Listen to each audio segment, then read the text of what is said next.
Ang Jesus is our seat, hindi natayo para hangaan. Hindi tayo nagpunta ng TV, ng radyo, ng TV, gumasta ng milyon-milyon kahit hindi sapat ang pera natin.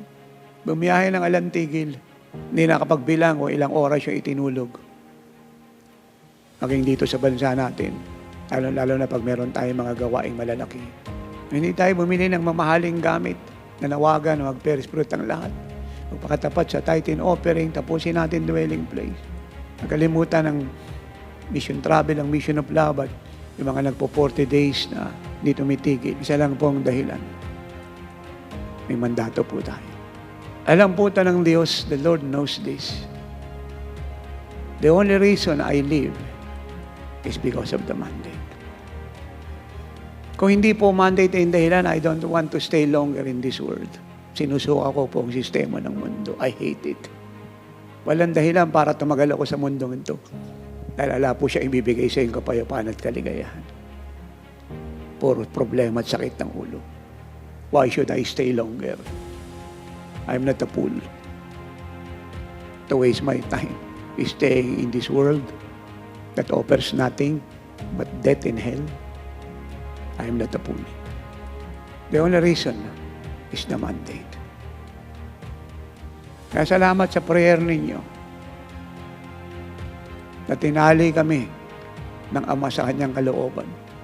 Ako, si Nanay, si Rapi, si Sheena, si Emmanuel, si Sayon, si Paul Daniel, si Eliana, si TJ, si Rachel, si Prince, si Princess, si Adasa, Apostle John, si Eri, si Daxa, at yung susunod na baby.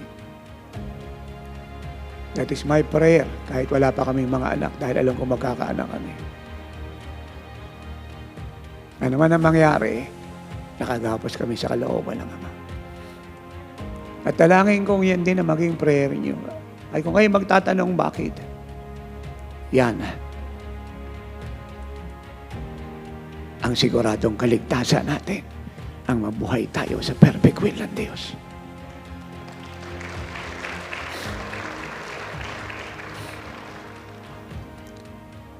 Ipupulbalas natin ang mandate.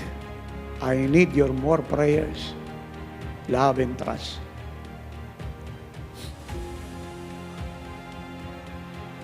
The Lord is coming.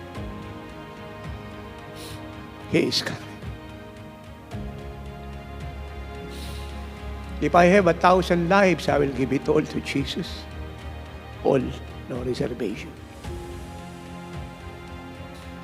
Ang pinaka-importante ngayon, kaligtasan. Kung bakit ang buong Pilipinas at buong mundo ay puno ng Jesus Shield? Sapagkat kailangang mailagay siya sa bawat bansa dahil kailangang meron totoong shepherd na nabuhay kagaya ni Jesus.